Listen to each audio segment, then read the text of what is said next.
Tuan-tuan, buat baik pada ibu bapa ni lebuh raya masuk syurga. Kita ingat hadis Nabi SAW. Nabi satu hari naik mimbar masjid. 3 kali Nabi naik mimbar masjid, Nabi ucap amin, amin, amin. Bila turun mimbar masjid, sahabat Nabi tengok, pelik. Satu naik tangga, anak tangga Nabi naik, Nabi ucap amin. Satu lagi anak tangga, Nabi bubuh kaki, Nabi kata amin.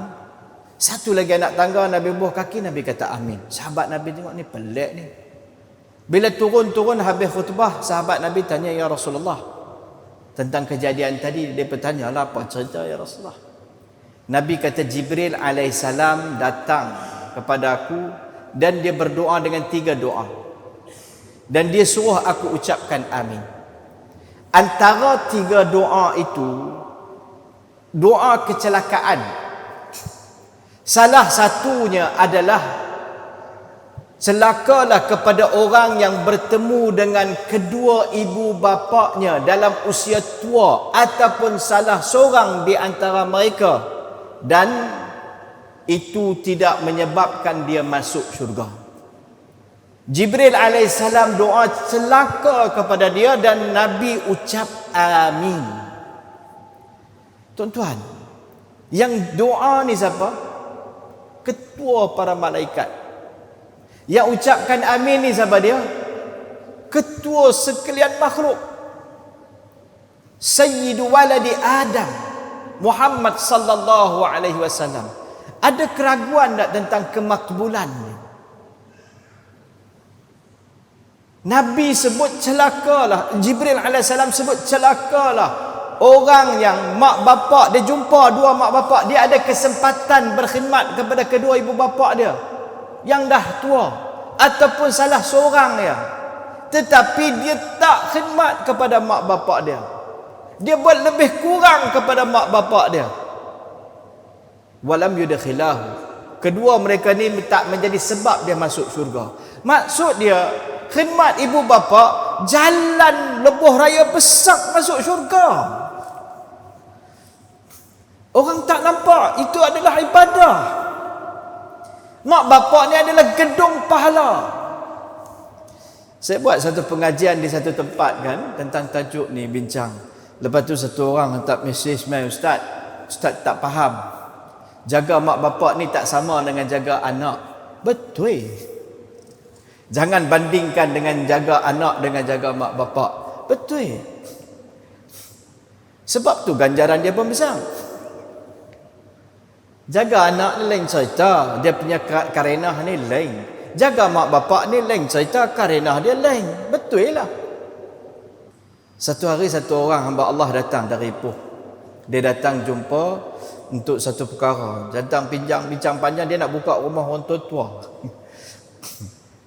Dia tanya pandangan semua habis. Lepas tu sekali lagi dia diam duk cerita benda lain. Lepas tu dia kata, sebenarnya saya main ni nak tanya satu benda.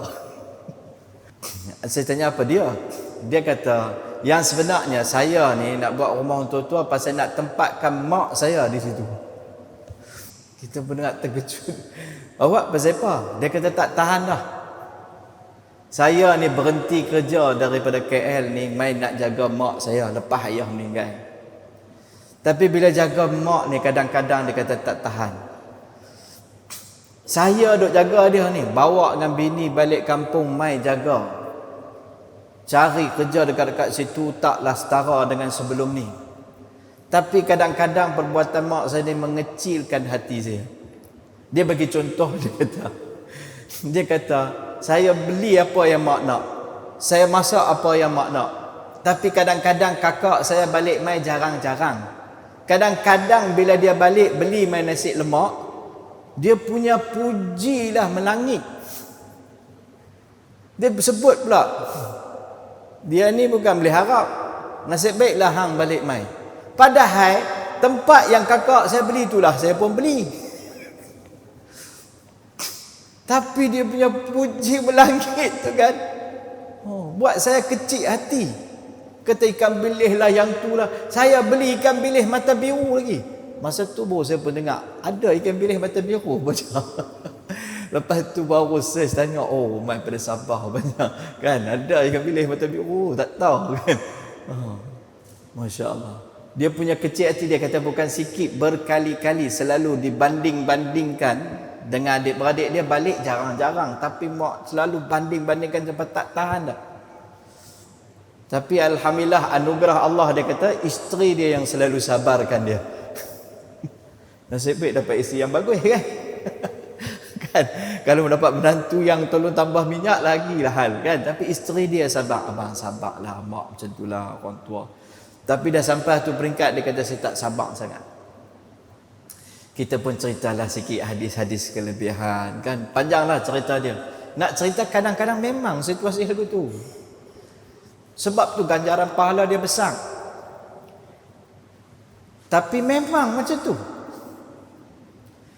Tetapi ibu bapa pun dia, bila situasi dia bila dah jadi kan, dah makin tua, dia pun kena faham juga keadaan lagu tu. Tapi Nabi sebut, bila orang tua-tua ni kan, masa muda dia dah sampai satu peringkat dewasa, lepas tu dia tua, dia akan kembali sedikit tak banyak pun sedikit ke anak-anakan sikit.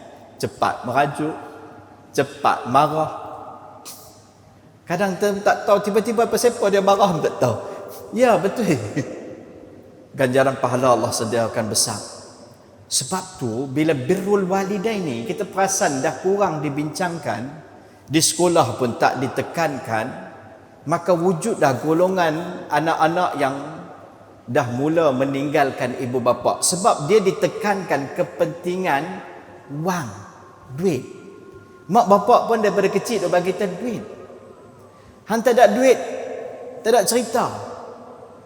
Dia pun fikir macam mana kalau duk jaga mak bapak ni jenuh, belanja lari, miss, bajet lari.